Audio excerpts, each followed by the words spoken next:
नमस्कार, Asian public TV में आपका स्वागत है। मैं हूं डॉक्टर शिशिर उपाध्याय। एशियन पब्लिक टीवी में नेशनल खबरों में 18वीं लोकसभा का पहला दिन कुछ बदला सा था।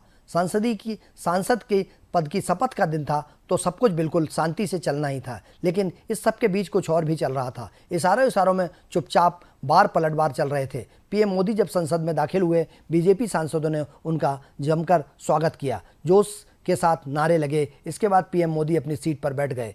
ट्रेजरी बेंच से दूसरे छोर पर विपक्ष की एकजुटता की झलक मिल रही थी। 18वीं लोकसभा के पहले दिन का यह सबसे खास सीन था। अखिलेश यादव और राहुल गांधी पहली पंक्ति में आसपास ही बैठे थे। मोदी के सदन में आने के बाद विपक्ष की तरफ से कुछ हलचल हुई और पीएम मुस्कुरा दिए। वह काफ़ी देर तक हंसते रहे। दरअसल कांग्रेस नेता राहुल गांधी और बाकी विपक्षी सांसद संविधान की प्रति के साथ संसद में आए थे। केरल बीजेपी अध्यक्ष के सुरेंद्रन ने कांग्रेस नेता राहुल गांधी के वायनाड के लोगों को लिखे पत्र को नौटंकी करार देते हुए इसकी आलोचना की है। राहुल ने वायनाड और उत्तर प्रदेश की रायबरेली से लोकसभा चुनाव लड़ा था और दोनों ही सीटों पर जीत दर्ज की थी। इसके बाद उन्हें एक सीट को चुनना था। ऐसे में राहुल ने रायबरेली को चुना और वायनाड को छोड़ दिया। राहुल ने वायनाड के लोगों के लिए एक पत्र लिखा था जिसमें उन्होंने कहा था कि वायनाड उनका दूसरा घर है और परिवार है। बीजेपी अध्यक्ष के सुरेंद्रन ने राहुल को इस पत्र को महज राजनीतिक नौटंकी कहा। उन्होंने कहा कि राहुल गांधी ने पहले भी वायनाड के लोगों को धोखा दिया है। वह हमेशा कहते रहे हैं कि वायनाड में मेरा दूसरा घर है, मेरा परिवार है। इसके पीछे उनका इरादा स्पष्ट है। वह अपनी बहन प्रियंका को वायनाड लाए हैं। अरुणाचल प्रदेश की राजधानी में बादल फटा। कई इलाकों में भूस्खलन और बाढ़ जैसे हालात पैदा हो गए।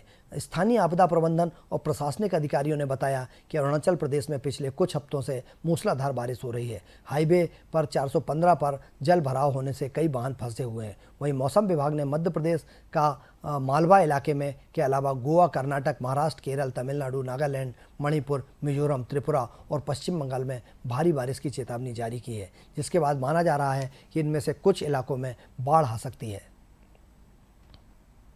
सुप्रीम कोर्ट ने शराब नीति घोटाला मामले में दिल्ली के मुख्यमंत्री अरविंद केजरीवाल की रिहाई पर अंतरिम रोक हटाने से इनकार कर दिया है। सुप्रीम कोर्ट ने कहा है कि हमें दिल्ली हाई कोर्ट के फैसले का इंतजार करना चाहिए। अगर हाई कोर्ट ने अपना फैसला सुरक्षित रख लिया है तो हमारा उसमें दखल देना उचित नहीं है। एससी ने कहा कि ये याचिका पर सुनवाई करेंगे।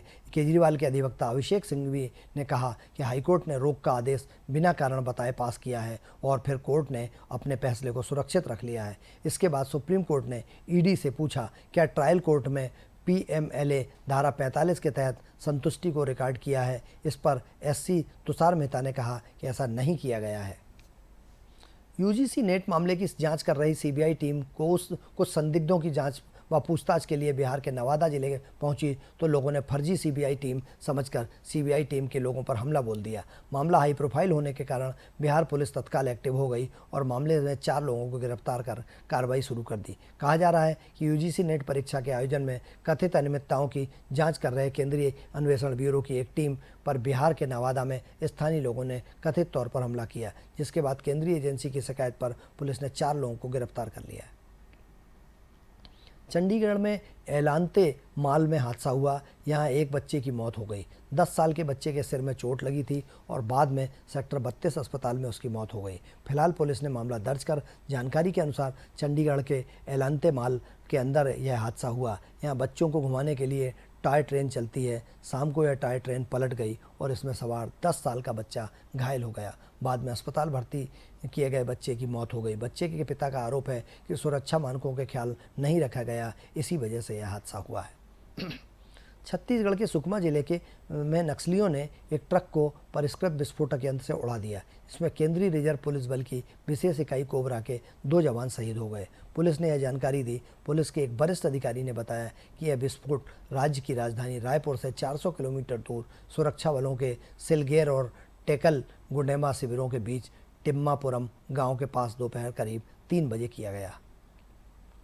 अंतर्राष्ट्रीय योग दिवस पर अमृतसर के गोल्डन टेम्पल में योग करने वाली युवती अर्चना मकवाना की मुश्किलें बढ़ती जा रही हैं। गुजरात की अर्चना मकवाना ने 21 जून को हरमिंदर साहिब में योग किया था, जिसकी उसने अपने इंस्टाग्राम अकाउंट पर कुछ फ़ोटो और वीडियो भी शेयर किए थे। सोशल मीडिया पर तस्वीर वायरल होने के बाद शिरोमणि गुरुद्वारा प्रबंधक कमेटी ने ऐतराज़ जताया। वहीं अब लाइफस्टाइल व सोशल मीडिया इन्फ्लुएंसर अर्चना मकवाना के खिलाफ अमृतसर के कोतवाली थाना पुलिस ने धार्मिक भावनाएं आहत करने के आरोप में आईपीसी की धारा 295 ए के तहत एफआईआर दर्ज की है। युवती के खिलाफ गोल्डन टेम्पल के मैनेजर भगवंत सिंह ने पुलिस को शिकायत की है। नीट यूजी मामले की जांच ईडी को सौंपने की मांग पर सुप्रीम कोर्ट ने कोई आदेश नहीं दिया है। जस्टिस एएस ओका और जस्टिस राजेश बिंदल की वेकेशन बेंच ने कहा कि मामले की अगली सुनवाई 8 जुलाई को होने दें। अभी कोई जल्दीबाजी नहीं है। यह सुनवाई 10 जून को सुप्रीम कोर्ट में दायर शिवानी मिश्रा समेत 10 शिकायतकर्ताओं की याचिका पर की थी। एडवोकेट मैथ्यूजन पारा ने एग्जाम में गड़बड़ी पर ईडी को सौंपने और दोषियों के खिलाफ मनी लॉन्ड्रिंग के तहत केस किए जाने की अपील की थी। तमिलनाडु के कल्लाकुरिची जिले में जहरीली शराब पीने से जान गंवाने वाले लोगों की संख्या बढ़कर 56 हो गई है। कल्लाकुरिची जहरीली शराब त्रासदी मामले में एक बड़ी जानकारी सामने आई है। जिला प्रशासन का कहना है कि अवैध शराब सेवन की पुष्टि के लिए बिना पोस्टमार्टम के दफनाए गए शवों को निकाला जाएगा ताकि परिवारों को मुआवजा दिया जा सके। इस बीच इस मामले में केंद्रीय वित्त मंत्री निर्मला सीतारमण का बयान भी सामने आया है। केंद्रीय वित्त मंत्री ने कहा है कि 200 से ज़्यादा लोग अभी भी गंभीर अवस्था में अस्पताल में हैं। 56 लोगों की मौत हो गई है और उनमें से ज़्यादातर अनुसूचित जाति के हैं। मैं इस घटना की निंदा करती हूँ। मैं हैरान हूँ कि कांग्रेस ने इसके खिलाफ एक शब्द भी नहीं बोला है। ऐसा राज्य में जहाँ सरकार द्वारा संचालित दुकानों पर लाइसेंस प्राप्त शराब उपलब्ध है जिसे कहा जाता है। एशियन पब्लिक टीवी पर खबरों का सिलसिला जारी रहेगा। आप बने रहिए एशियन पब्लिक टीवी पर। मुझे दीजिए इजाज़त। नमस्कार।